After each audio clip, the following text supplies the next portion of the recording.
Hello everyone. Ganesh Chaturthi రోజు ఈరోజు video upload చేయాలి, కానీ టైం లేకుండా ఈరోజు అప్లోడ్ చేస్తున్నా. ఏం తిట్టుకోకండి, ఇది నేను గణేష్ ఇంట్లోనే చేస్తున్నా.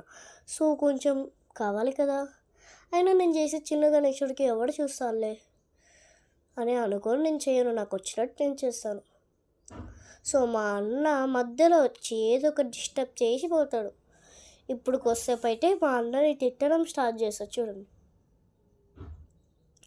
నాకైతే గణేశుడు చేయడం చాలా ఇష్టం. ఆ పండగ అంటేనే నాకు ఇష్టం. ఎందుకంటే నిమజ్జనము అవన్నీ మంచిగా అవుతాయి. చూడండి ఎట్లా తెప్పించుకుంటున్నాడు ఆటోని. మధ్యలో వచ్చి డిస్టర్బ్ చేస్తాడు ఊరికే, అందుకే నాకు డెక్కలేస్తుంది. సో నేను చేసిన గణేశుడు అయితే మీకు ఇప్పుడు చూపించేస్తాను. ఇదిగో బొజ్జి గణేశుడు. బాగున్నాడా? అయితే కామెంట్ చేయండి. Bye everyone.